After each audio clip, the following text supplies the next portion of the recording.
Bismillahirrahmanirrahim. Saya mengingatkan aja beberapa waktu yang lalu mungkin Bapak-Bapak dan Ibu masih ingat apa yang disampaikan oleh Ustaz kita Nurholis ya. Bagaimana tadi sudah niat membaca doa ya dari rumah. Jangan lupa ya, ini kita ingatkan. Jadi kita punya niat di kajian Sabtu pagi ini memang kita niatkan untuk menambah ilmu. Karena ilmu itu sangat bermanfaat dan mengaji atau menuntut ilmu itu kan hukumnya wajib bagi kita semuanya. Maka monggo kita semuanya di kajian ini kita niati dengan berdoa. Dan doa itu tentu saja insya Allah nanti dikabulkan oleh Allah. Hanya saja mungkin doa kita itu tidak langsung dikabulkan, nanti ditunda atau dibentuk dengan dikabulkannya bentuk yang lainnya.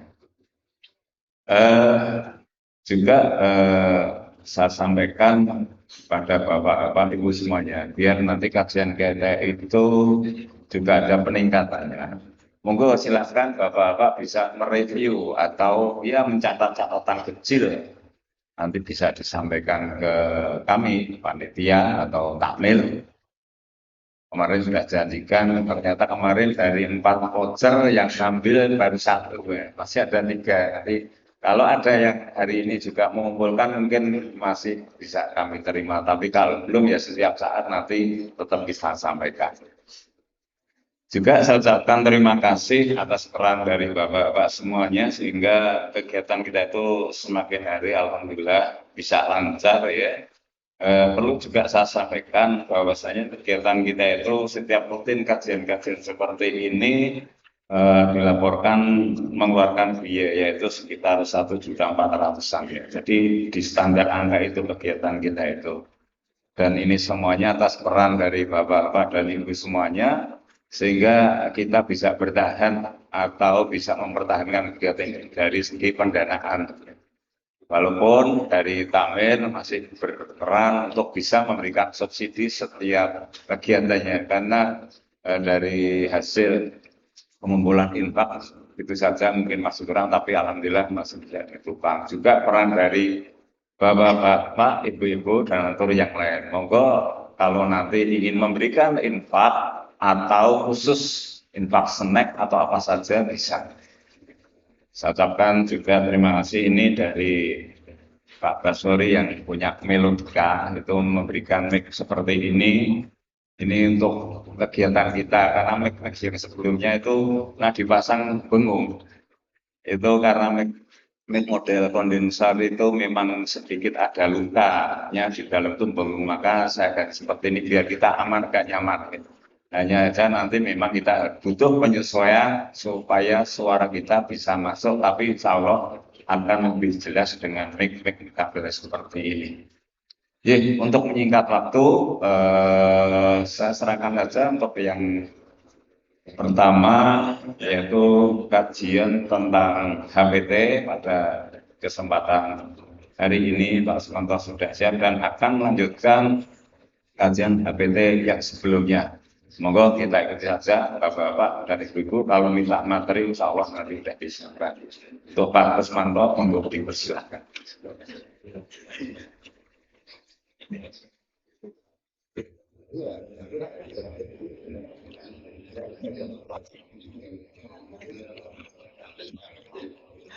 Assalamualaikum warahmatullahi wabarakatuh. Alhamdulillahirabbil alamin. Assalatu wassalamu ala asyrofil anbiya'i wal mursalin nabiyina Muhammadin wa ala alihi wa ashabihi ajmain amma ba'd.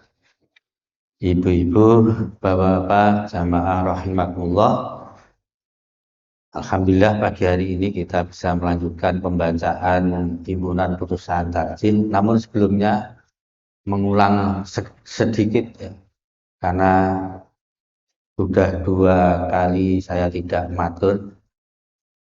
Nah, mengulang, sebelumnya kita sudah menyampaikan sampai pada tata cara rakaat yang kedua sebelum tasyahud ini ya. Jadi pada rakaat kedua itu putusan tarjih menyebutkan kerjakanlah dalam rakaat kedua itu sebagaimana dalam rakaat pertama, hanya tidak membaca doa iftitah. Ini mengingatkan lagi. Jadi setelah sujud yang kedua kemudian bangun ya, di rakaat dua itu berdiri dengan takbir tanpa tanpa mengangkat tangan, kemudian tidak membaca doa iftitah. Namun ada beberapa perbedaan yang perlu diperhatikan. Yang pertama, rakaat kedua dan seterusnya tidak membaca iftitah ini. Jadi rakaat kedua, ketiga kalau sholat maghrib ya, keempat untuk sholat zuhur, asar, isya ya. Di rakaat kedua ketika berdiri itu tidak ada iftitah lagi. Kemudian yang kedua, saat bangkit dari rakaat witir atau ganjir, yaitu rakaat pertama dan ketiga, disunahkan duduk sejenak sebelum berdiri ke rakaat genap. Kemudian yang ketiga, mengangkat tangan saat bangkit dari duduk tasyahud awal untuk sholat yang 3 atau 4 rakaat. Dan itu dilakukan sebagaimana takbiratul ihram atau sholat awal sholat itu. Jadi ketika bangun dari sujud setelah tasyahud pertama, kemudian berdiri Allahu Akbar itu dengan mengangkat tangan. Kemudian yang keempat, tidak membaca surat pada rakaat ketiga dan keempat, dan membacanya di 2 rakaat pertama. Artinya setelah Al-Fatihah itu ya, di rakaat ketiga dan keempat tidak membaca surat. Ini terakhir yang kita sampaikan seperti itu. Kemudian sekarang kita lanjutkan yaitu tasyahud awal ya. Bagaimana tata cara duduk pada tasyahud awal? Ini duduk, tata cara duduknya. Kemudian apa perbedaannya dengan duduk tasyahud akhir? Jawaban dari pertanyaan ini dapat dilihat pada putusan nomor 31 kitab kitabus sholat, himpunan putusan tarjih wa ba'da farorika minas sajdataini fajlis ala rijlikal yusra wansib al yumna wa yadaika ala rukbataikal yusra mansyuratal asabi'i wa taqbidu minal yumna al khinsira wal binsira wa kadzalikal wusta tushiru bil musabbihati wa tad'ul ibhama ala wusta. Setelah selesai dari sujud kedua kalinya, maka duduklah di atas kaki kirimu. Ini di tasyahud awal ya. Duduk di atas kaki kirimu. Dan tumpukan kaki kananmu serta letakkan kedua tanganmu di atas kedua lututmu. Jadi kaki kiri ya, kaki kiri itu diduduki ya. Kemudian kaki kanan itu ditumpukan, artinya posisinya lurus, jari-jari menghadap ke kiblat. Kemudian kedua tanganmu di atas kedua lututmu. Jadi yang tangan kiri ya di atas lutut kiri, tangan kanan di atas lutut kanan. Julurkanlah jari-jari tanganmu, jari tangan kirimu. Jadi yang jari kiri itu lurus. Ya. Sedang tangan kananmu menggenggam jari kelingking, jari manis, dan jari tengah, serta mengacungkan jari telunjukmu, dan sentuhkan ibu jari pada jari tengah. Jadi kelingking, kemudian apa niki, jari manis, jari tengah itu digenggam gitu. Nah, kemudian mengacungkan telunjuk dan sentuhkan ibu jari jempolnya pada jari tengah. Jadi posisinya seperti ini. Ini bunyi putusan tarjih nomor 31 ketika posisi duduk, posisi duduk itu kaki kiri diduduki itu artinya yang nun sewu, pantatnya itu menduduki kaki kiri, posisinya ke arah kaki kanan gitu. Berdasarkan putusan tersebut di atas, maka cara duduk pada tasyahud awal atau duduk iftirosh yaitu 1. Duduk di atas kaki kiri. Yang nomor 2, menegakkan kaki kanan. Menegakkan kaki kanan. Maka tadi saya sampaikan posisi menegakkan kaki kanan itu menjadikan jari-jari kaki kanan itu lurus mengarah ke kiblat. Jadi tidak hanya dinunul jarinya. Kalau nggak salah pada kesempatan yang terdahulu itu sudah kita ada hadisnya atau ya.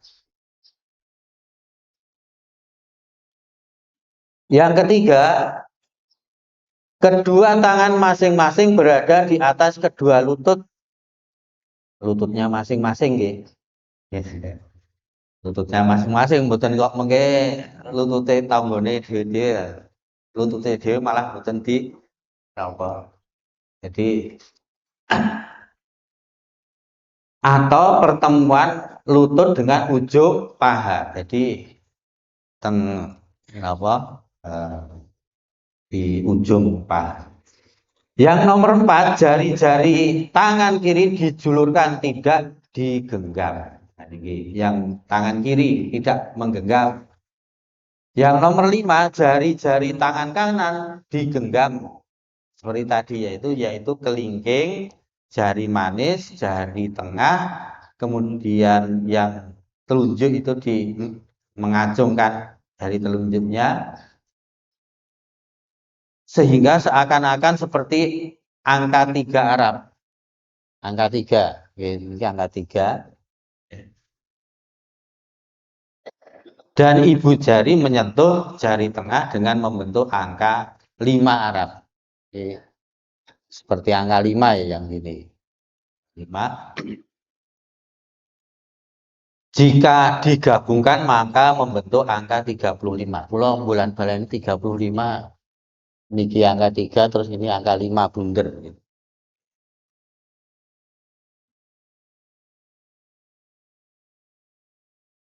Ini karena sambil menunggu Ustadz kita nanti kalau sudah rawuh diberitahu karena Pak Mardi menyampaikan nanti kalau sudah karena perjalanannya saja. Seterusnya cara duduk seperti ini berdasarkan atau didasarkan sejumlah hadis. Yang pertama hadis Bukhari nomor 785. Fa idza jalasa ini apabila duduk pada rakaat kedua, jalasa ala rijlihil yusra, beliau duduk di atas kakinya yang kiri, wa nasoba al yumna, dan menegakkan kakinya yang kanan. Ini hadisnya apa? Potongan hadis ya. Jadi duduknya di apa? Atas kaki yang kiri dan menegakkan kakinya yang kanan. Hadis riwayat Muslim nomor 912 dari Abdullah bin Umar radhiyallahu anhu. Kana idza qa'ada fit tasyahhudi wa du'ayatahul yusra ala rukbatihil yusra wa wadu'ayatahul yumna ala rukbatihil yumna wa aqada salasatan wa khamsina wa asyara bisababati. Apabila Rasulullah SAW duduk tasyahud, beliau meletakkan tangan kirinya di atas lutut kirinya dan meletakkan tangan kanannya di atas lutut kanannya. Dan beliau lingkarkan jarinya sehingga membentuk angka 53. Lalu beliau memberi isyarat dengan jari telunjuk. Jadi tadi seperti ini.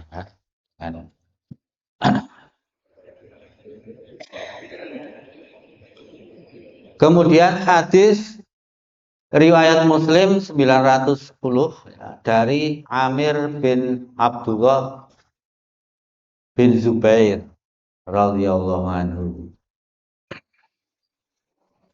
Idza qa'ada yad'u wa du'ayatahul yumna ala fakhidihil yumna wa yadahul yusra ala fakhidihil yusra wa asyara bi isba'ihis sabbabi wa wada'a ibhamahu ala isba'ihil wusta wa yulqimu kaffahul yusra rukbatahu.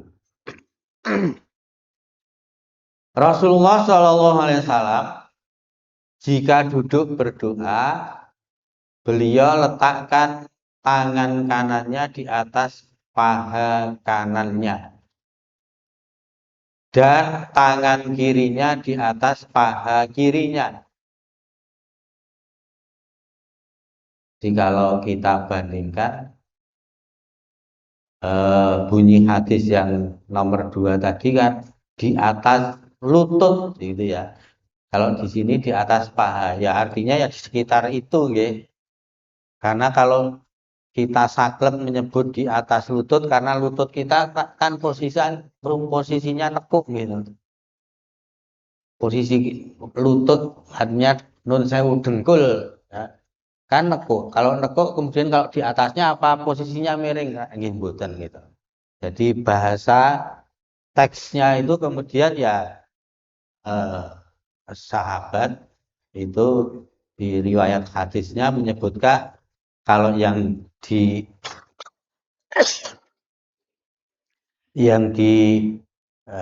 hadis yang nomor 2 ini menyebutnya adalah di atas lutut gitu. Tapi kemudian kalau yang di hadis nomor 3 ini, ya, hadis riwayat Muslim ini di atas paha. Jadi ya di situ kan gitu. Artinya kalau kemudian kita memaknainya itu sangat letterlek ya, wah nek ngono ki ning dhuwur dengkul lah, padahal dengkulnya posisinya ditekuk miring gitu. Dan jadi ya di situ.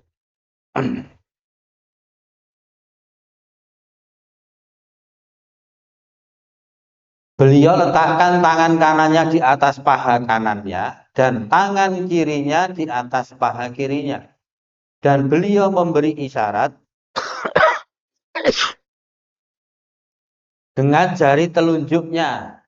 Dan beliau letakkan jempolnya pada jari tengahnya. Sementara telapak kirinya menggenggam lututnya. Nah, jadi kalau tadi disebutkan posisi jarinya itu lurus ya di atas lutut, kalau di sini ya nopo telapak tangan kirinya itu menggenggam lututnya ya di atasnya itu kan. Namun duduk dengan cara seperti ini bukanlah duduk pada rakaat terakhir, di mana akan salam untuk mengakhiri sholat. Ini duduk pada tasyahud awal ya, atau duduk iftirash. Adapun duduk untuk tasyahud akhir adalah duduk tawarruk. Ya, sebutannya duduk pada tasyahud akhir itu adalah duduk tawarruk. Caranya sebagaimana disebutkan dalam putusan nomor 32 himpunan putusan tarjih kitab sholat. Wa hadzal julusu fi ghairi raqatil akhirah. Wa amma fiha fakaifiyatuhu antuqaddima rijlakal yusra wa tansibal yumna wa taquda ala maq'adatika. Duduk ini bukan dalam rakaat akhir. Adapun duduk dalam rakaat akhir, maka caranya memajukan kaki kiri. Kalau tadi duduknya itu di atas kaki kiri. Nah, pada tasyahud akhir itu kaki kiri dimajukan. Dimajukan itu artinya posisinya di bawah kaki kanan. Sedang kaki kanan bertumpu dan dudukmu bertumpukan pantatmu. Putusan nomor 32. Jadi kalau tadi di awal ini duduknya, nah ini dan tumpukan mana? Di atas, maka duduklah di atas kaki kirimu. Nah ini di tasyahud awal. Ini kalau di yang di akhir mana tadi? Ini sedang ini dan dudukmu bertumpukan pantatmu. Artinya langsung di lantai atau di tempat sholat kita. Putusan ini didasarkan pada hadis yang sama dengan dalil pertama. Hadis riwayat Bukhari nomor 785 dari Abu Hamid As-Sa'idi radhiyallahu anhu. Wa idza jalasa fi raqatil akhirati qaddama rijlahul yusra wa nasabal ukhra wa qa'ada ala maq'adatihi.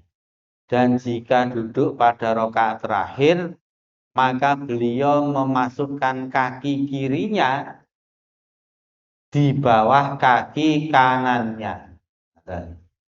Jadi kaki kirinya tadi kan tidak diduduki di tasyahud akhir itu, tetapi ini jelas di hadis ini memasukkan kaki kirinya atau di bawah kaki kanannya.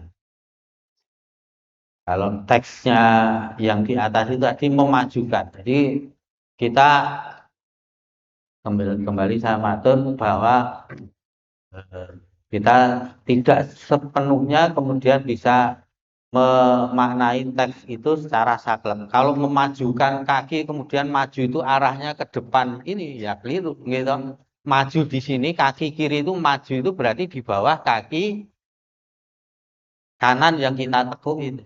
Ngoten nggih. Mboten kok terus maju nek posisine maju ke arah napa dengkul lutut. Lah niki mangke posisi duduknya pripun niku gitu.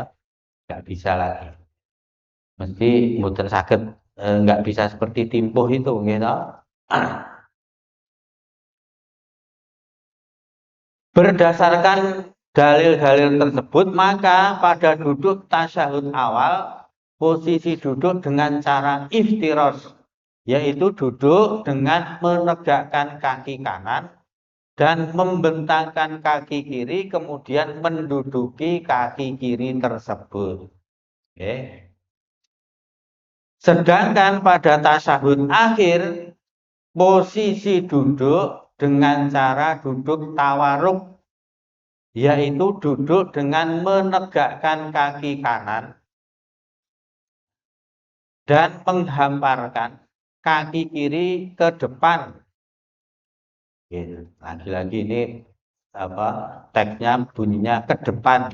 Ke depan itu maksudnya di bawah kaki kanan yang kita tekuk niku wau gitu.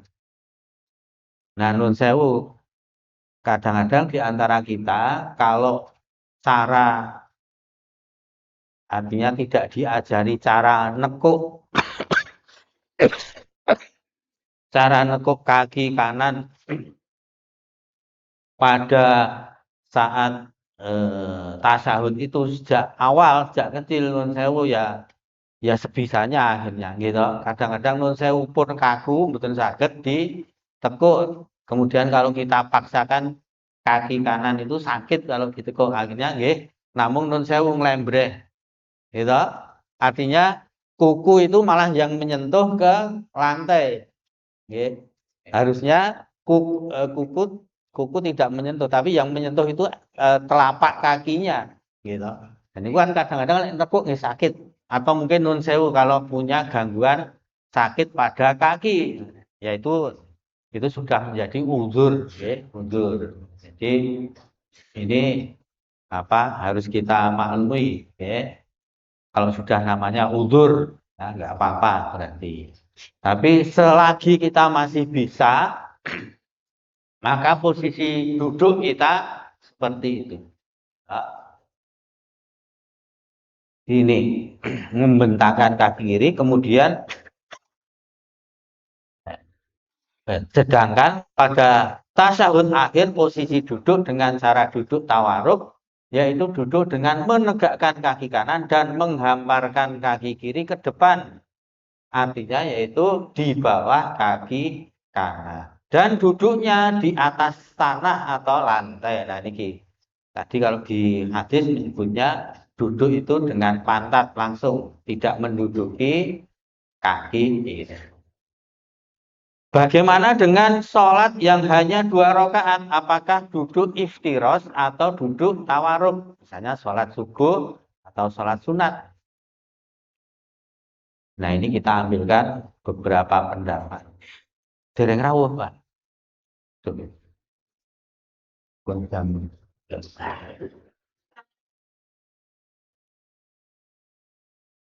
Niki gantine ping pindho absen. Dalam masalah duduk tasyahud terdapat perselisihan pendapat di kalangan para ulama. Ini kita dapatkan dari kajian yang disampaikan oleh pimpinan daerah Muhammadiyah Batu Malang. Materi ini kita dapatkan dari PDM Malang, Batu Malang. Ini kalau dalam putusan tarjih tidak menyebut tentang perselisihan pendapat ini ya, tapi ini kita tambahkan sebagai tambahan hasanah pemahaman kita. Perselisihan tersebut adalah sebagai berikut.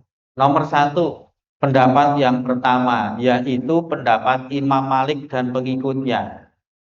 Duduk tasyahud baik awal dan akhir adalah duduk tawaruk.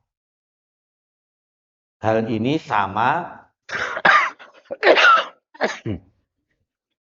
antara pria dan wanita. Jadi menurut pendapat Imam Malik dan pengikutnya itu duduknya sama. Ya, misalnya yang sholatnya 3 rakaat, yang 2 rakaat atau 4 rakaat, ya. Itu artinya kalau yang 3 rakaat, yang 4 rakaat ya, yang 4 rakaat itu kan 2 kali duduk tasyahud ya. Itu tasyahud awal dan akhir itu sama, posisinya adalah duduk tawaruk. Duduk tawaruk itu pripun? Duduk tawaruk itu ya itu tadi seperti yang kita jelaskan yang terakhir itu ya, kaki kiri masuk di bawah kaki kanan. Ini pendapat Imam Malik. Jadi di rakaat pertama posisi kaki kirinya masuk, itu kalau Imam Malik. Pendapat yang kedua yaitu pendapat Imam Abu Hanifah dan pengikutnya. Duduk tasyahud baik awal dan akhir adalah duduk iftiros. Lagi beda lagi ya. Duduk iftiros. Jadi posisi kaki kiri diduduki gitu.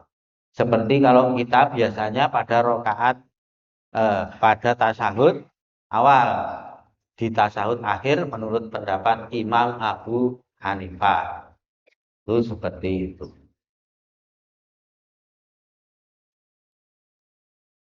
Pendapat ketiga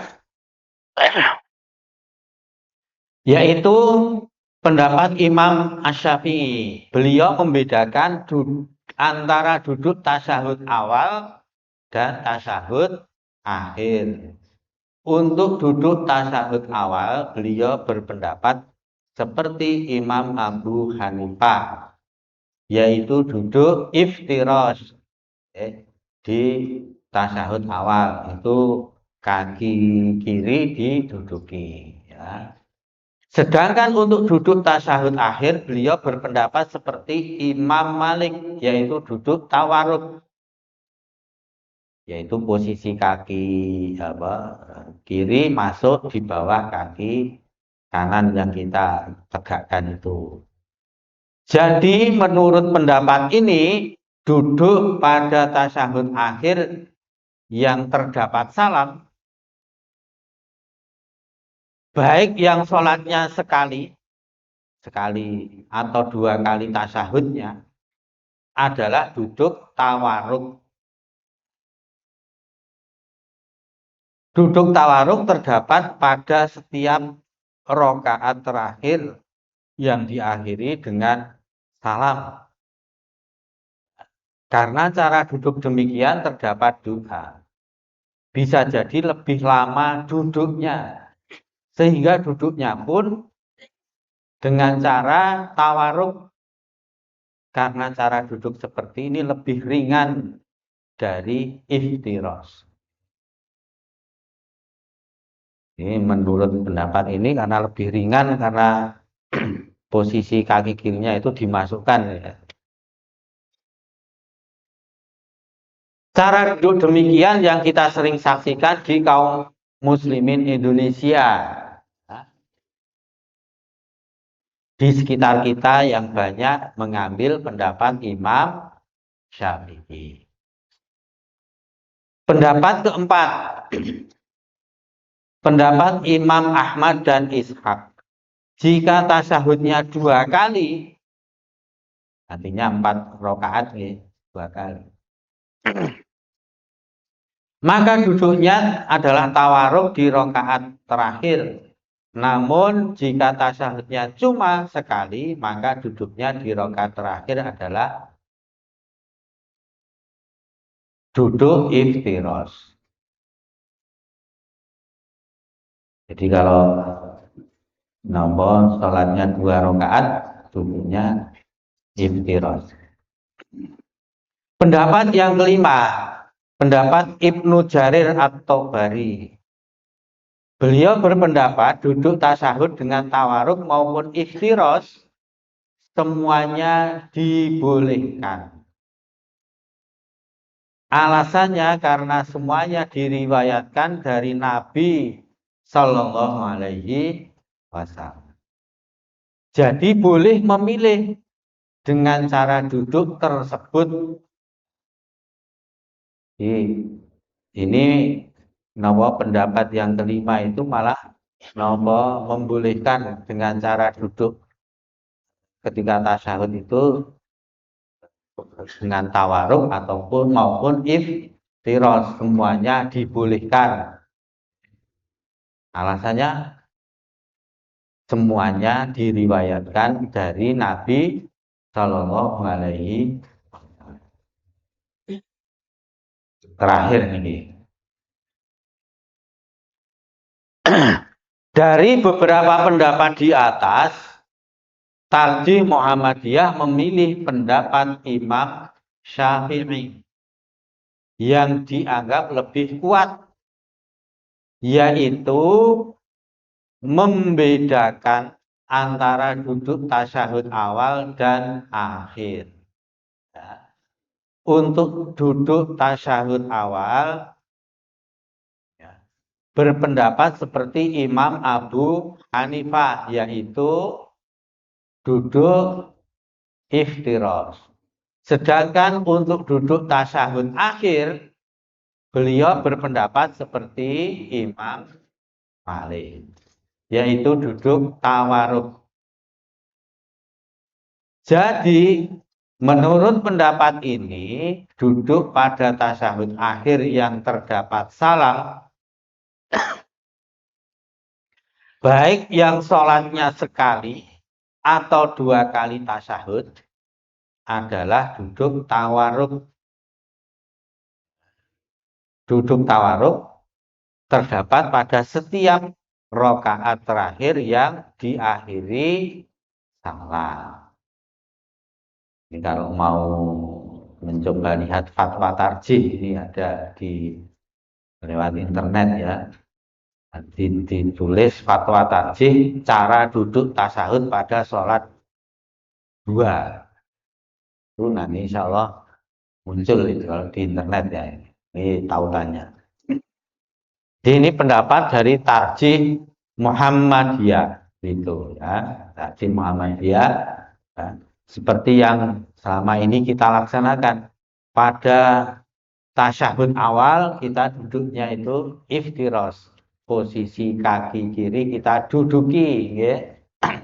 Kemudian pada tasyahud akhir itu duduk tawaruk, yaitu posisi kaki kiri di bawah kaki kanan yang kita duduknya posisi tegak itu.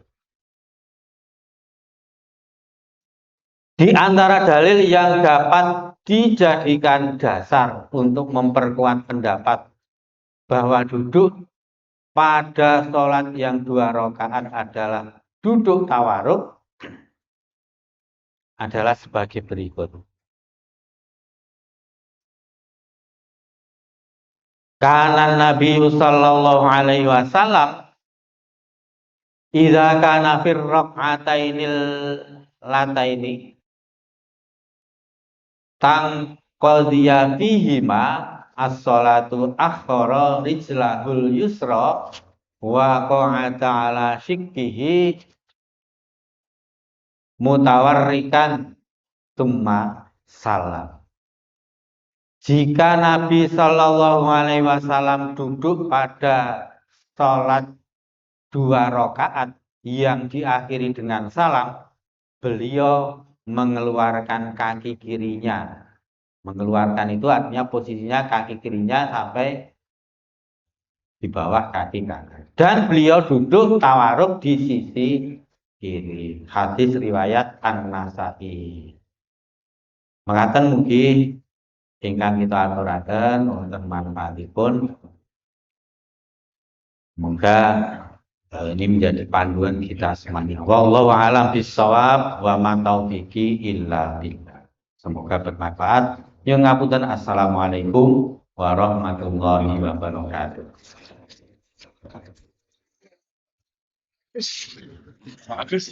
Alhamdulillah. Enggak, langsung. Sehat. Punten saya telat.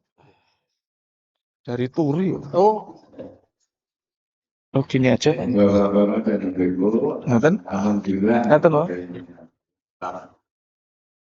Oh, tunjuk tuh. Bisa. Muhammadiyah sana.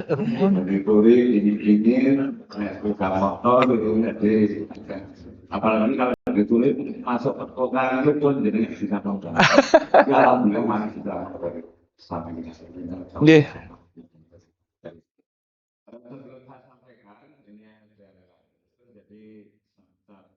Terima kasih pada Ibu Raja Megawati yang Habis ini ada persiapan musreng musyawarah ranting ya.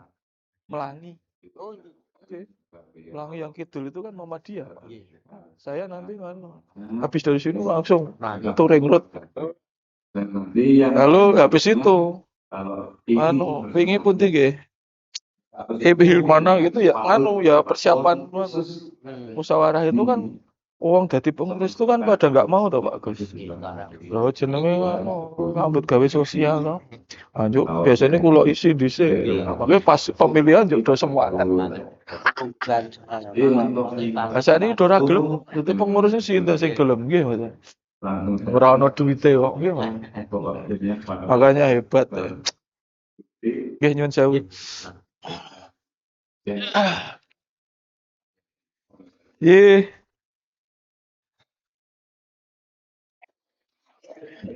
Ini nggak usah pakai ini saya, langsung ini aja. oh dia Bisa toh nih? Oke.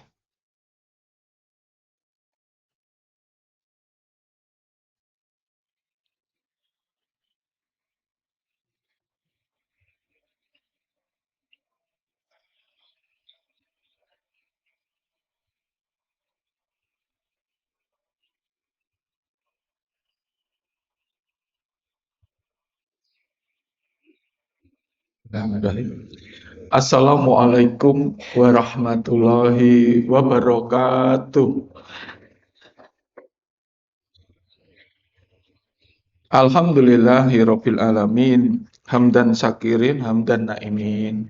Hamdan yu'afi ni'amahu wa yukafi mazidah. Ya Rabbana lakal hamdu kama yang bagi lil jalali wajhikal karimi wa azil sultani. Asyhadu alla ilaha illallah wa asyhadu anna Muhammadar Rasulullah. Allahumma sholli ala Muhammad wa ali Muhammad. Qala Allah Ta'ala bil Qur'anil Karim. A'udzu billahi minasyaitonir rajim. Wa may yuhajiru fi sabilillah yajid fil ardi muraghaman katsira wa sa'a. Wa man yahruju min baitihi muhajiran ila Allahi wa rasulihi summa yudrikuhul maut aqaha ajrahu ala Allah wa kana Allahi ghafurur rahim. Sadaqallahul azim. Surat An-Nisa ayat 100. Ingkang kinurmatan Bapak Ketua Ranting nggih. Ranting Muhammadiyah pundi? Ngitian. Nggih beserta pengurus rahimakumullah. Panjenenganipun Bapak Agus yang juga sangat saya hormati yang sudah mengisi kajian tadi, kemudian alim ulama kakung Sewu Putri ingkang kita mulyakaken, hadirin sekalian yang saya hormati rahimakumullah. Alhamdulillahirabbil alamin, saya bisa sowan lagi di kajian pagi ini, nggih, meskipun telat. Ngapunten nggih. Nanti ben ora telat berarti le rampung kudu ora telat. Ngaten. Ada hari ini saya mau matur tentang seorang yang luar biasa, namanya Habab bin Arad. Habab bin Arad itu tidak terlalu banyak dibicarakan, tapi dia mempunyai jihad yang luar biasa. Bapak Ibu mesti lebih paham kisah Sayyidina Umar bin Khattab masuk Islam. Ini kan luar biasa. Seorang yang musuhi Islam luar biasa niku jenenge Umar. Umar bin Khattab. Wah, anggere sik melu Rasulullah pateni. Sing ora cocok karo deknen pateni. Maka dia disebut singa padang pasir. Kabeh pateni. Pokoke sine pateni ngoten niku. Wah, mbuh tenan niku Umar. Hingga suatu saat nggih piyambakipun menika bertemu dengan sahabat Rasulullah Nuaim naminipun. Kamu itu nak cara tak terjemahke cara awake dhewe, cara nitian, kowe iki ra sembodo Mar, ngoten niki redaksine iki werna-werna nggih. Dadi ya tak karang dhewe wae. Wong jenenge kisah lah ra cetha. Umar gek mlaku-mlaku sajake arep golek angkringan. Ta yo mbuh angkringan nang Arab ono apa ora kowe ora ngerti. Nggih. Ketemu Nuaim, kamu itu berpikir diri sendiri. Kabeh mbok pateni, adikmu mlebu Islam. Ngoten niku. Langsung Umar yo mrekitik ngoten to. Piye? Ngoten lho nek cara nitian. Baleni leh ngomong, adikmu mlebu Islam. Ora mungkin. Mlebu Islam. Wis sok goleki tenan. Ngoten. Goleki tenan nganggo pedang terhunus. Sampai sana di rumahnya. Bapak Ibu pirsa, asmane adike niku sinten? Ayo sapa sing pirsa? Adike Umar bin Khattab niku sinten? Lho kok ora pirsa to? Jenenge iki Yazid. Ya modele do ora ngerti kok ya to. Mbah Yazid apa Endang aku ya ora ngerti.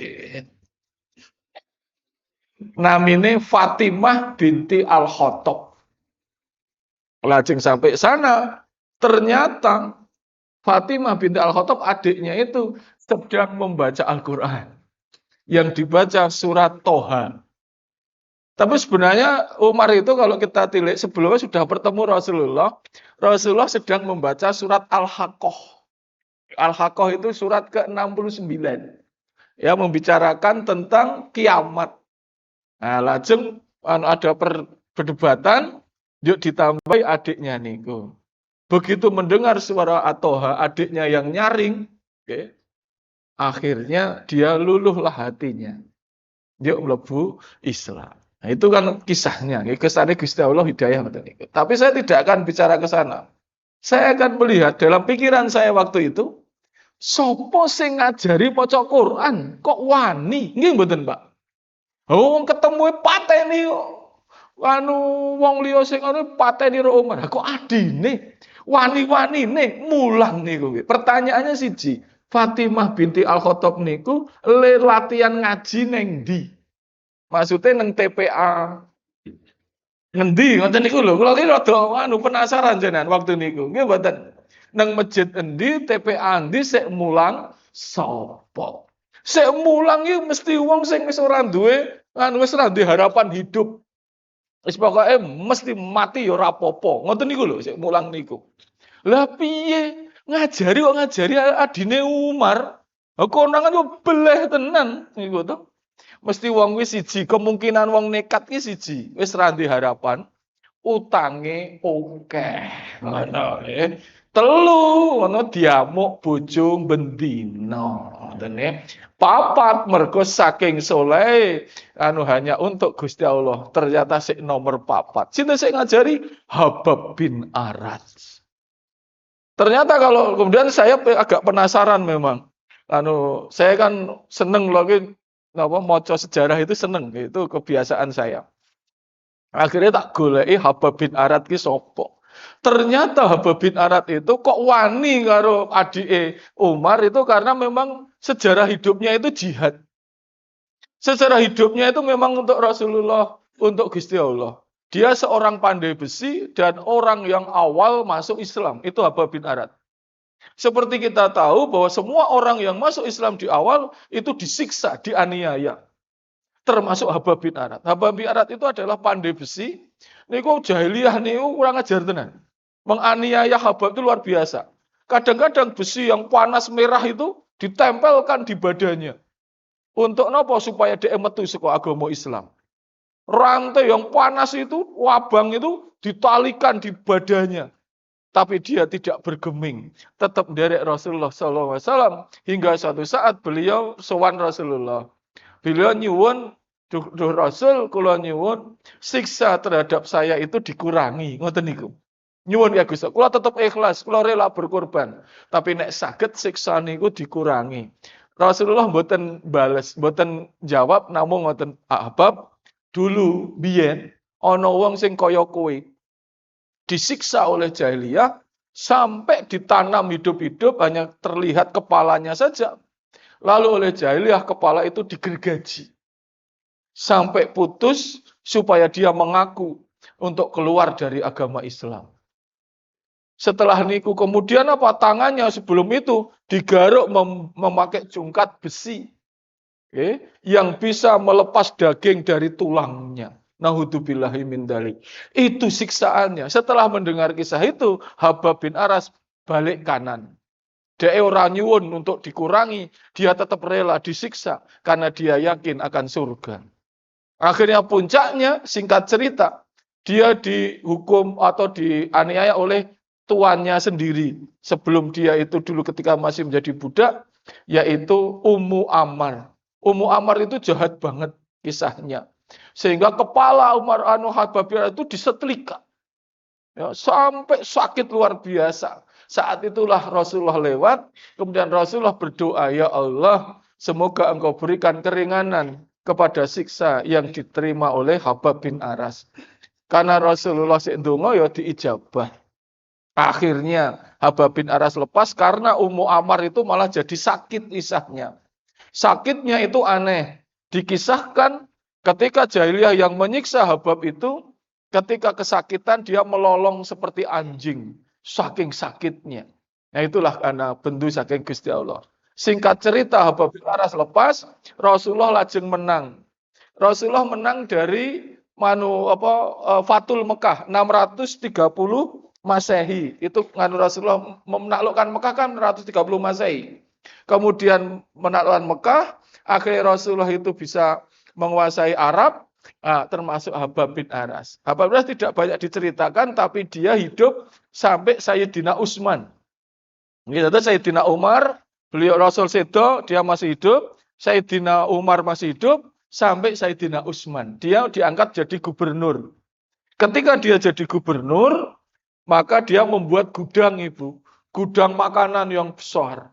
Di situ diisi makanan, semua orang miskin yang kelaparan boleh mengambil di situ gratis. Rasah nganggo voucher. Rasah nganggo kartu Indonesia Pintar utawa kartu Indonesia Sehat. Rasah nganggo pengantar RT. Pokoknya kabeh entuk njukuk. Itulah Habab bin Aras. Apa yang istimewa? Kemudian Habab bin Aras itu sakit. Ketika sakit ada kisahnya. Dia diselimuti dengan kain yang indah. Karena gubernur toh. Diselimuti dengan kain yang indah. Kemudian dia melelehkan air mata. Sambil mengatakan, Rasul dulu ketika sakit diselimuti dengan kain kafan abu-abu yang kumal. Demikian juga Hamzah ketika meninggal di Uhud, beliau hanya ditutup dengan kain kafan kumal berwarna abu-abu. Yang ketika ditarik menutup kepala, kelihatan kakinya. Ketika ditarik kakinya, kelihatan kepalanya. Lalu dia tidak mau karena tidak enak, merasa malu dengan Rasulullah. Akhirnya dia sakaratul maut, sebelum itu dia bercerita kepada Abdi Abdillah, itu sahabatnya. Wahai Abdi Abdillah, kenapa saya selalu melelehkan air mata? Karena kata Habab, dulu sahabat saya berjuang seperti saya, tapi mereka langsung meninggal dalam keadaan tersiksa.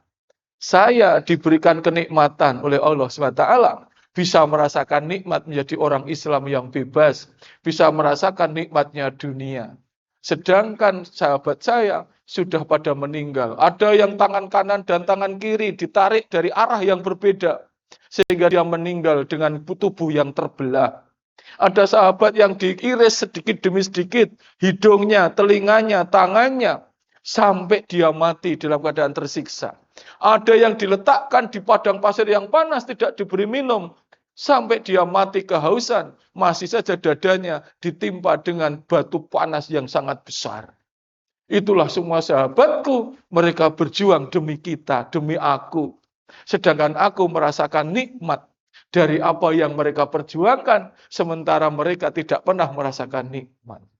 Itulah Habbab bin Aras. Jadi kenapa dia itu melelehkan air mata? Kenapa dia itu membangun gudang? Karena merasa dia sangat beruntung.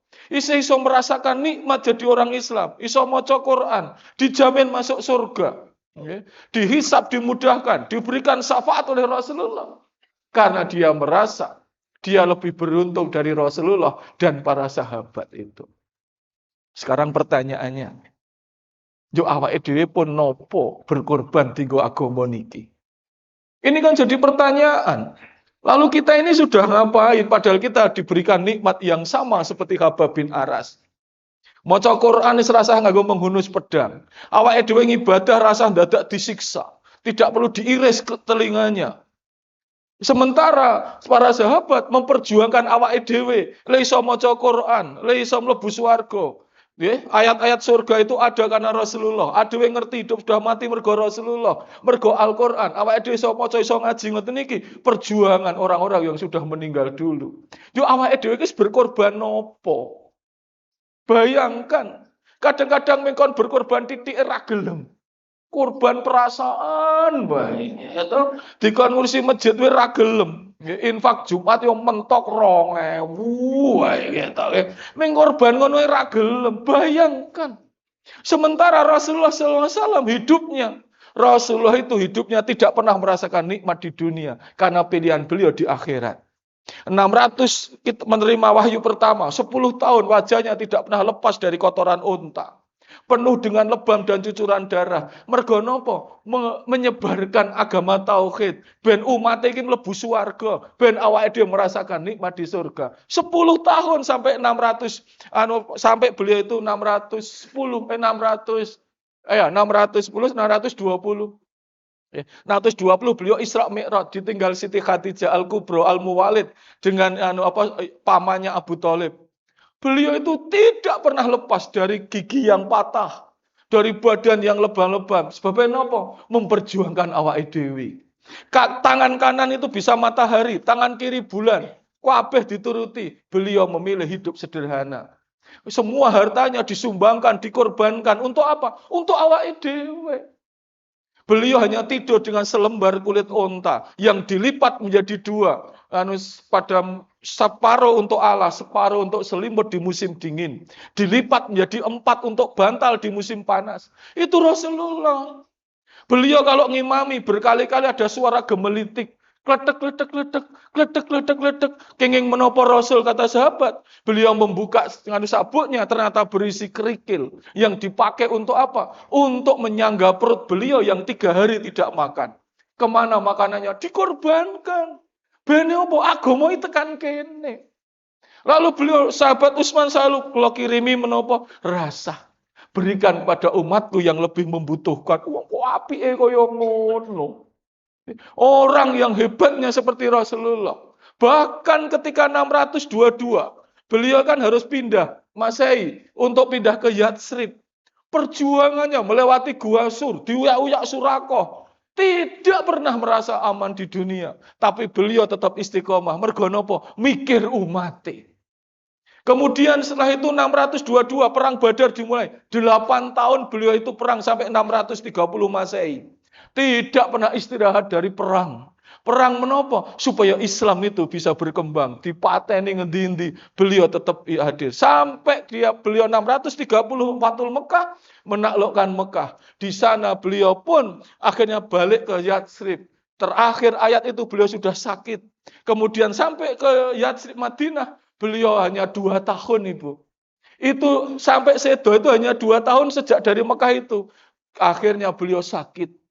Sakit panas yang luar biasa. Itu saja tidak pernah berhenti. Mergo napa? Mikir awake dhewe. Ketika itu beliau sakit panas menjelang sedo, yang ngimami Abu Bakar As-Siddiq. Sahabat semuanya kangen Rasulullah. Kemudian Rasulullah membuka tirai. Lalu orang-orang mengatakan, Rasulullah sudah sehat, Rasulullah sudah sembuh.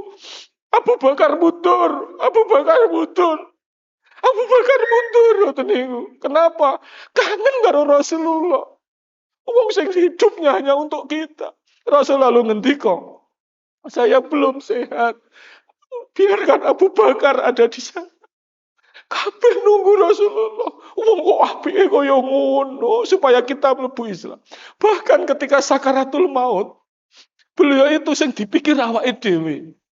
Mikir Rasulullah ayo kondur. Beliau mengatakan umatkan. Umatku piye? Tapi ketika sakit yang amat sangat, beliau hanya berpikir, umatku piye? Dijawab oleh malaikat Jibril, aku haramkan manusia masuk surga sebelum umat Muhammad menjadi penghuni surga. Awake dhewe sing diperjuangkan. Rasulullah itu sampai bahkan nanti di padang mahsyar, satu-satunya nabi yang masih mau mendoakan, menengadahkan wajahnya, ndongake umate, ming Rasulullah dhewe. Satu-satunya. Mergo ora rela umate menjadi penghuni neraka. Ora rela umate niku ora mlebu swarga. Beliau sing wani nyuwun dhateng Gusti Allah sallallahu alaihi menika. Itulah Rasul kita. Semuanya hanya untuk kita. Mereka berkorban. Pertanyaannya, yo awake dhewe iki wis ngopo tinggo agama iki? Kita sudah berkorban apa coba? Kadang-kadang yo kula ngapunten nggih dadi gembeng ya kula niku. Kula niku sedih, gembira, ngoten kalih wedi. Mane kula nu anggere mulang ngaji niku wae wis tak lakoni tenan. Rasul we mulang ngaji dibandemi watu nggih to, ngantek cucuran darah. Beliau sedo. Siti Khadijah itu Bu sedo, itu dalam keadaan sakit-sakitan. Karena napa bondone kabeh dikeke nang gone umat Rasulullah. Ben awake dhewe ngerti agama. Beliau itu sakit-sakitan ngantek balung karo kulit, bajunya tinggal satu. Apa? Selembar baju yang lubang-lubang ditambal pakai pelepah kurma. Padahal dulu sebelum itu 70% kekuasaan Mekah itu miliknya Sayyidina Khadijah Al-Kubra. 70%, Pak. Habis semuanya dikorbankan digo awake dhewe. Beliau ngantek tidak dahar itu biasa. Karena apa? Mikir ke awake dhewe. Kadang-kadang ada banget gitu. Ada wis berkorban opo, maca Quran ya wis rasa dadak nganggo perang. Kita bisa ngaji dengan tenang. Niku emang akan datang sendirinya. Bukan. Ini Habab bin Aras, ini para sahabat, ini Rasulullah. Kita itu sekarang diminta untuk berjihad, rasa menghunus pedang. Tapi menapa jihad kita adalah intang suruloha ya surkum wa yusabit agamakum. Mari kita kuatkan agamanya Gusti Allah. Pasti hidupmu akan dikuatkan oleh Allah Subhanahu wa taala. Sakniki lak wangel to nggih Pak nggih. Wong berjuang nggo masjid yo arang-arang. Ibu-ibu yo ngono to. TPA nggih to, anake dijaluki duit. Mergo nggo SPP. Bu niki bayar SPP piro? 5.000. Ngono ya tegel-tegele muni, TPA kok mbayar. Ngoten petuk ra iki. Ana maca dhewe ra iso, mulang ora jegos, nggih to? Titipke nggone TPA. Lah kok TPA dipinterke ming dijaluki sumbangane muni, TPA kok mbayar. Ngoten iki cobi bayangkan. Wong kaya ngono kok ya urip kula ngoten niku. Nah, ora kan ibu-ibu kene iki sing top tenan, nggih to? Pira le mbayar? 10.000 nya 100 setahun. Malah tombok. Kadang-kadang kan kita itu saya itu sok lucu. Aduh, kadang-kadang ra rumangsa. Wis berkorban apa? Ya to, menggek korban sapi siji wong 7 penjaluke werna-werna. Sesuk sing ndongani aku ndase aku, torpedo aku, gitu. Buntute aku, ming siji wong 7 eling korban ngono penjaluke ngantek sundul langit. Panitia salah sithik Allah leng kritik sajake kaya pinter-pinter ro. Rasulullah leng ngorbanke nganu badane nyawane Habab bin Aras pirang-pirang puluh tahun berkorban wis santai wae kok ade mengke korban titike sajake kaya wis sundul-sundul langit. Tok petuk kula ngontene ayo to. Mulailah, kita itu bukan apa-apa. Kita itu belum apa-apa. Ngatase, ngoten niku nggih. Ngatase ki apa? Ngatase ming awake dhewe. Kok ditunggu Rasulullah di Telaga Al-Kausari piye? Cobi Rasulullah kan ketika mau ngendika oleh sahabat, aku tunggu umatku di Telaga Al-Kausar. Masya Allah. Yo awake dhewe iki levelnya padha apa piye? Yo waduh to. Rasul itu orang yang rande dosa, mbok sak tengu ora kagungan. Tapi istighfar sehari semalam 200 kali, ada yang mengatakan 750 kali. Awake dhewe dosane nyetek ngonten kon istighfar we wangele raja mak. Kon sedekah we angel. Kok awake dhewe dijejerke, itulah nikmatnya perjuangan Rasulullah sehingga satu-satunya nabi yang memperoleh syafaat kan yang diberi delegasikan syafaat untuk umatnya hanya Rasulullah SAW. Maka beruntunglah kita.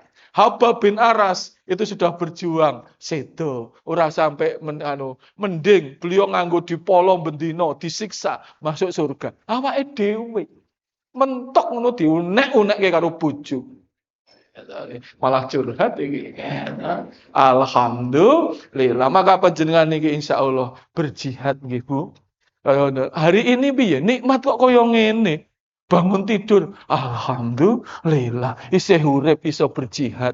Ibnu Qayyim mengatakan, umur itu adalah hari-hari yang dikumpulkan. Ketika satu hari diambil, maka kita akan tinggal menyisakan beberapa hari di belakangnya. Dan itu kita isi dengan apa? Jihad datang Allah SWT. Jihad ajahadu, jihadu jahada. Itu artinya kesulitan, artinya perjuangan, artinya itu membela diri, artinya itu kepedihan. Jihad di dalam Al-Quran disebutkan 41 kali. Dan jihad untuk perang itu hanya satu, ketika kisah perang Badar saja. Jihad yang berupa qitalu itu hanya satu, Pak. Yang lain itu adalah perjuangan. Ini kados panjenengan menika. Berjihad untuk menegakkan agama Gusti Allah. Sekarang kan pilihannya tinggal dua. Urusan padang masar atau urusan dunia. Itulah jihad. Pagi ini ibu-ibu kudune teng dalem. Nggih mboten kudune goreng kerupuk, ono masak, momong cucu, tapi demi agama sami lenggah teng mriki. Nggih mboten Ibu? Itu yang luar biasa. Bapak-bapak juga dalam kesibukannya, yo rawuh di sini. Karena apa? Inilah yang namanya jihad. Membela diri. Tapi kita punya kekuatan supaya apa? Supaya dimudahkan oleh Allah SWT. Golongan Habab bin Aras itu dadak dipateni, dadak disiksa, dadak dipotong kepalanya. Kita tidak melakukan apa-apa. Inilah yang keren. Makanya bangun tidur itu istimewa. Diniatkan untuk berjihad. Doa bangun tidur pripun? Allahumma barik lana fima tanah. Mas Ustad ini ora ngono to. Ket biyen ngono terus. Ngoten niku to nggih Bu. Alhamdulillah. Jadi kesimpulannya adalah urip nang donya niku dienggo akhirat. Itu sing penting. Surat Yasin 12. Inna nahnu nuhyil mauta wa naktubu ma qadamu aksarohum kulasaiin ahsoinahu fi imamin mubin. Sesungguhnya aku yang menghidupkan orang yang mati dan aku yang mencatat amal perbuatan yang ada di imamin mubin. Jadi hari ini kita wa ilahi nusur, kita akan balik. Alhamdulillah di ahyana ba'da ma'amatana wa ilahi nusur. Saya pasti kembali apa? Berjihad di jalan Allah. Kembali apa? Kita berjihad. Untuk apa? Untuk memastikan kita menjadi penghuni surga. Janjinya kan ada banyak. Satu, sabikun bil khairati biidnillah. Dzalika huwal fadlul kabir. Orang yang bersegera berbuat baik atas izin Allah, akoha ajruhu ngalallah, tak paringi pahala yang besar. Apa? Jannatun adni yadkhulunaha yukhalauha fiha asawira min tabin walu'lu'a walibasu fiha harir. Tak paringi swarga adnin yang disias dengan walu'lu'a, dengan batu-batu dari mutiara dan baju-baju dari sutra. Yang hari ini, nopo panjenengan kan keren. Bersegera berbuat baik atas izin Allah SWT. Amin ya robbal alamin. Makanya ini dasar. Jihad itu amalan terbaik, kata Rasul. Kata Allah SWT. Ngendikane amalan terbaik adalah jihad. Mergo jihad ini mikir wong liya. Sementara kita sedang mikir awake dhewe mikir wong liya. Di dalam hisabnya nanti, ada orang berjajar. Ada kiai, ono dosen UGM. Nah, ono Pak Agus, ono orang-orang banyak. Tiba-tiba ono sing bianter melayu, Pak. Wes, langsung di belakangnya Rasulullah SAW. Niko sinten Rasul? Ora cetha ono tekan buri. Rasul ngendika, itu adalah orang yang hidupnya memudahkan orang lain. Orang yang membantu orang lain untuk menjadi penghuni surga. Wong sing sakniki lak pun ketok. Wong ki do mikir awake dhewe mikir wong liya. Wong ki mikir menggo dhewe, mikir wong liya. Lah awake dhewe niku. Coba sing korupsi niku, nggih mboten. Mesti mikir awake dhewe to niku. Wakeh banget to niku. Oh, Pemalang 6,1 miliar, Meranti 30 miliar.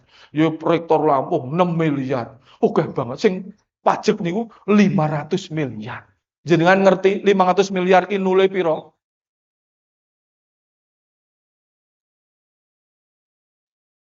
Nule ora ngerti apa meneh duwe. Nule 11 kira. Ngono ya isih kurang kok 500.000 juta. 500.000 yuta. Kudune lak pun cukup. Nyatane ya isih korupsi kok. Mergo ora ono barokah. Jenengan nggo dhuwit sak yuta, njuk gawa nang pasar kono kuwi, nggih to? Nggo tuku dawet entuk pira? Sak bakule. Ana sik nesu. Pak Ustad apa kuwi? Sak yuta nggo tuku dawet, nggo ngedusi ustate malah aku disengeni eta.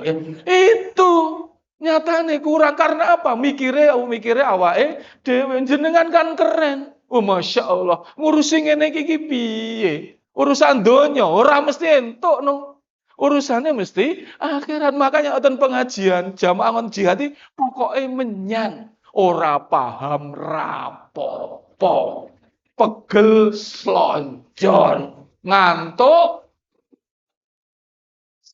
jamaah petuk kuwi ora apa-apa piye to ming dilokke petuk ning donya iki ra masalah wong ya nyatane dana ustadz petuk njok sampean nopo nemen ndak karena kita sedang berjihad. Makanya wong sing berjihad niku uzlah. Uzlah itu dalam bahasa nitian ora umum. Dalam bahasa Inggrisnya extraordinary. Orang yang masuk surga itu mesti uzlah, ora umum. Kudune esok-esok ki turu, nak adem ki kemulan. Ha kok wudu, nak ora petuk lak yo bangeten. Kabeh wong lumpukke dhuwit, lah kok sampean sedekah. Tok petung aku ya Allah. Ngapa kok itu dilakukan? Karena urusannya akhirat itu yang keren. Akhirat selama-lamanya. Ya, karena kita percaya kepada keghaiban. Itulah yang hebat. Maka dari itu topik hari ini pokoknya jihad. Wakai banget ya siji jadi amalan terbaik, diampuni dosanya, dihilangkan dari kesusahan hidupnya. Orang-orang yang mau berjihad di jalan Allah SWT. Gitu?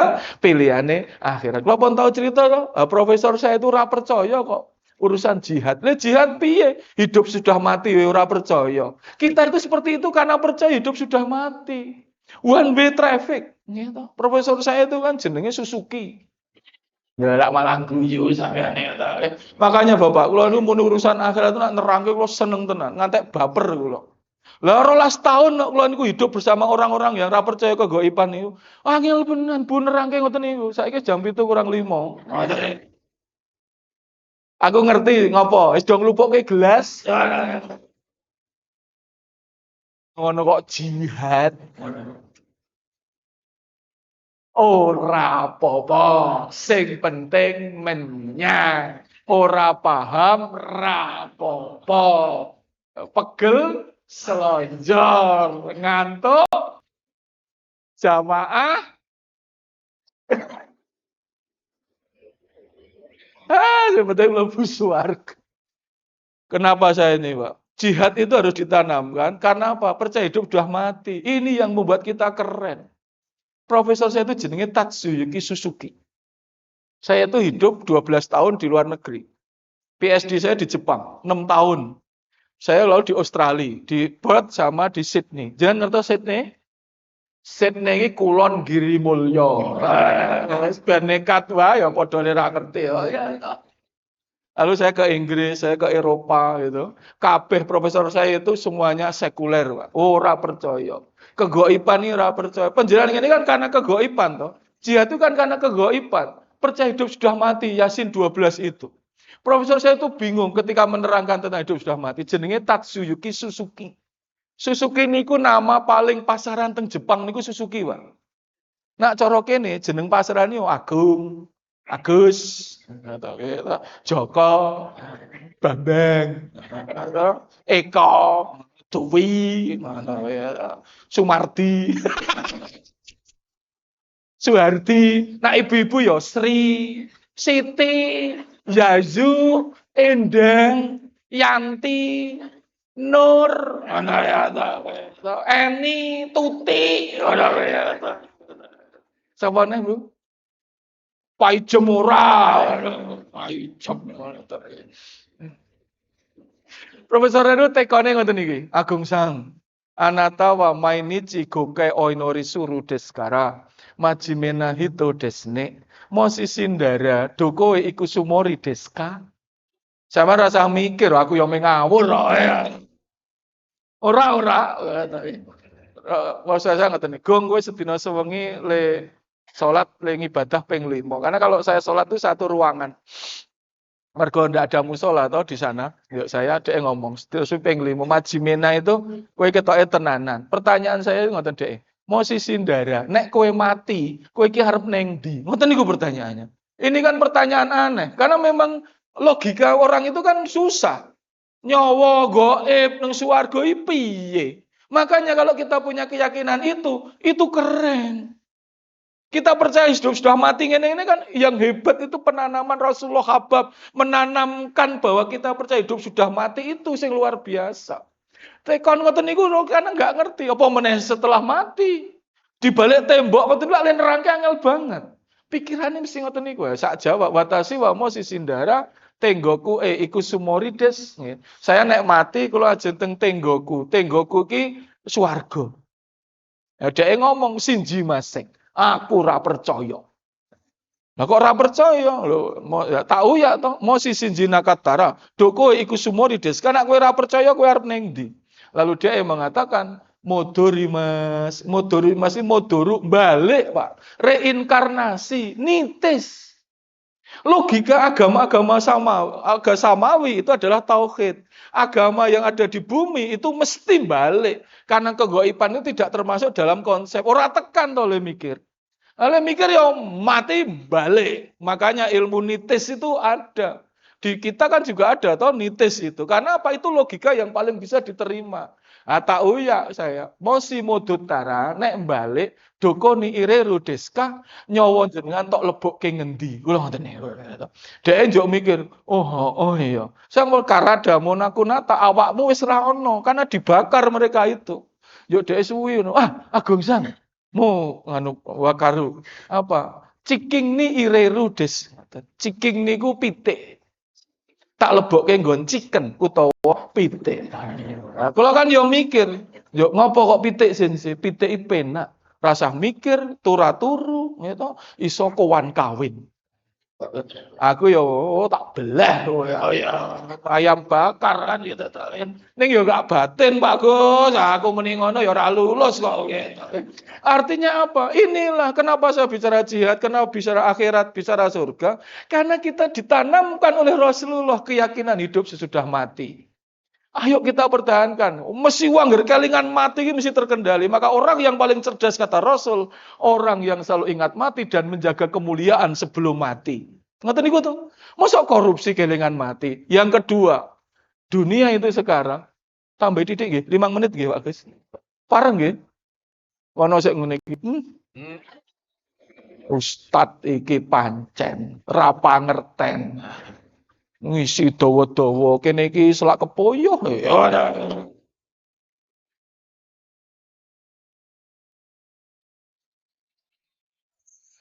Nah, kadang ngono kuwi gitu. Ibu-ibu itu dosane ming 3 sakniki niku. Ganjarane iki sampean ki 28.000. Nek ora menyang ngaji iki petuk tenan. Membengi kula wis ora turu, ming mikir ganjarane jenengan. 28.000, Pak.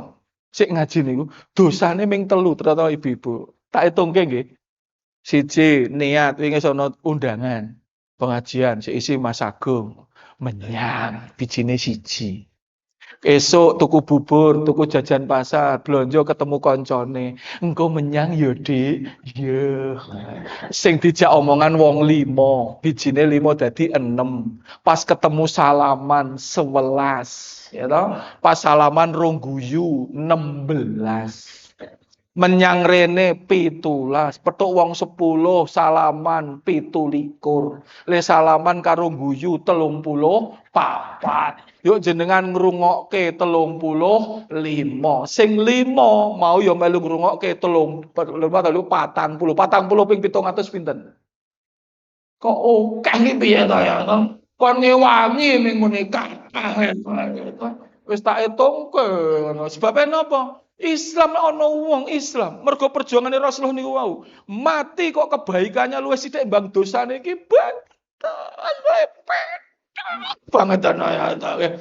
Satu kebaikan kalikan 700, satu dosa kalikan 1 kayak sedekah. Seperti padi, satu tumbuh 1 batang. Setiap batang ada 10 cabang, setiap cabang ada 70 butir. Satu kebaikan kalikan 700, satu dosa kalikan 1. Mosok 700 musuh siji oke sing siji. Nggih mboten Ibu? Nak 40 ping 700 ki piro? Jenengan rasa melu-melu ya Pak.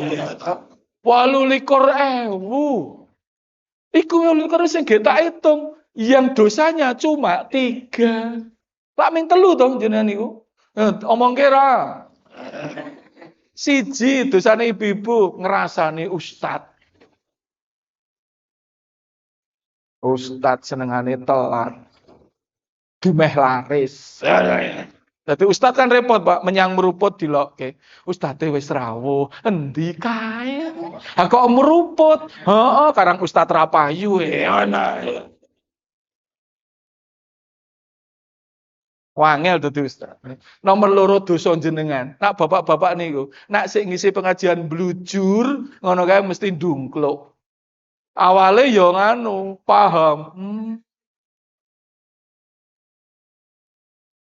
Rabali itu. Ini nak ibu-ibu ora, nak is bosen, ra nak ndungkluk dengengek. Golek sasaran. Nak is ketemu tak kandhani. Apa kuwi?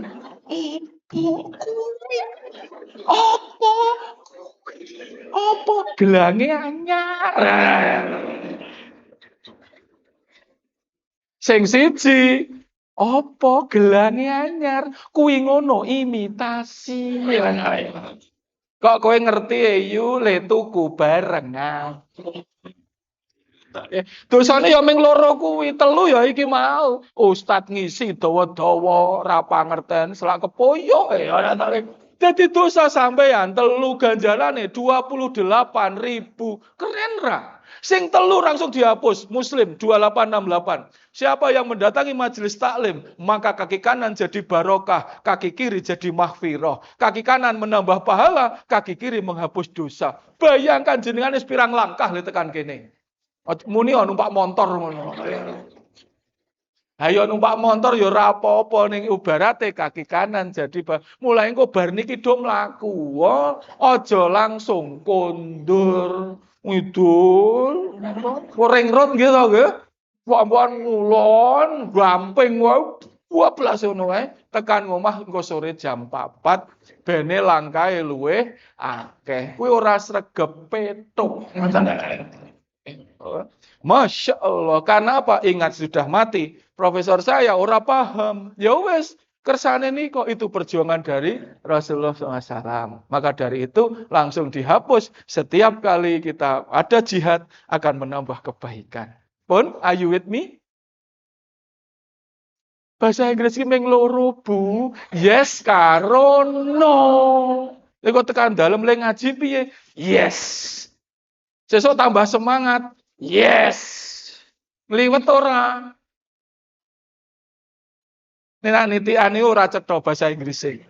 You sesuk menyang ora. Lah yes no. Ya ta. Aku yes apa no Pak Agus, sampeyan apa ora judeg ngono to? Londo ya judeg musuh wong ya aja. Enak ora? Lah ya no. Lho piye to kuwi? Ora apa-apa. Ya to? Kesimpulannya, enggak, kita jangan menghilangkan Habab bin Arats. Jangan menghilangkan para syuhada. Jangan nikmati itu. Nikmati sebagai sebuah nikmat dari Allah. Beliau memang berjuang mesti jadi penghuni surga. Awake dhewe yo minimal ya rodok layak lah. Rodok layak lah. Jejer Rasulullah ki aja isin, kok ditekoni. Kowe rene ngopo Pak Agus? Ngono ya to. Ngopo cedak-cedak aku? Ngoten niku ta Rasulullah ya to. Kula riyen pengurus Muhammadiyah. Oh, ya to. Ibu-ibu ya ngoten. Oke. Besok teng swarga, nggih? Ngarep dhewe sapa sesuk nitian? Pak Ketua nanti, Pak Ketua. Insya Allah pun rampung. Niki sing dereng rampung, niki sithik mawon, nggih. Al-Had 78, yaitu orang berjihad itu akan menjadi amalan utama. Yang kedua, Al-Anfal 72. Orang jihad itu salah satunya suka menolong orang lain. Kemudian dari Rasulullah, ngendikake jihad itu pahalanya berlipat ganda. Kemudian yang keempat, dari hadis Rasulullah juga, jihad itu adalah salah satu pintu surga. Kemudian yang kelima, dari An-Nisa 95. Orang yang berjihad itu akan diberikan pahala surga.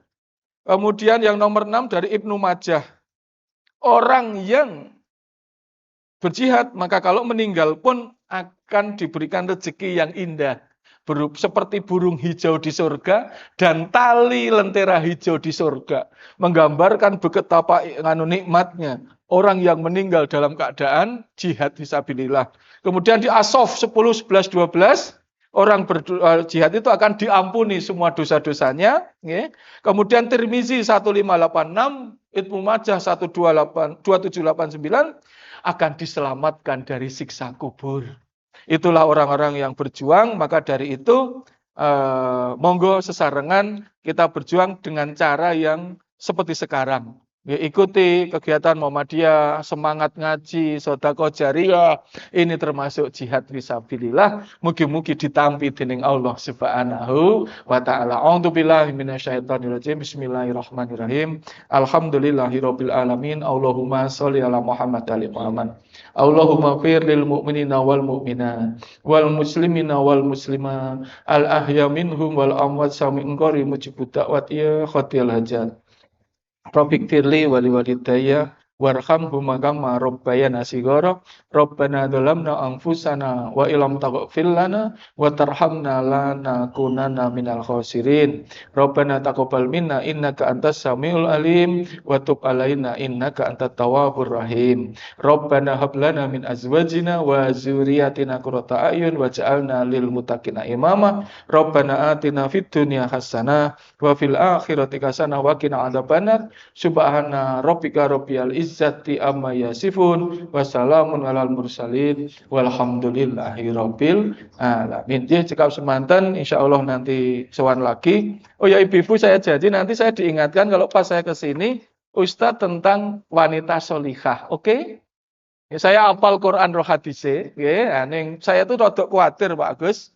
Kalau saya matur wanita solihah, ibu-ibu dong muni ngene. Kok aku banget ya?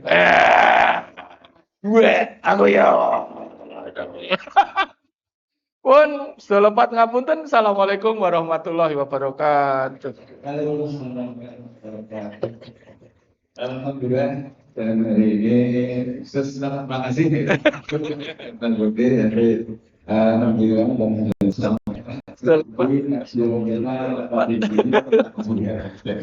dan langkah yang membantu anak kecil tidak mengembangkan besok nanti dalam caranya yang sekarang ada yang mau melakukan belum ada ya masih pemrosetnya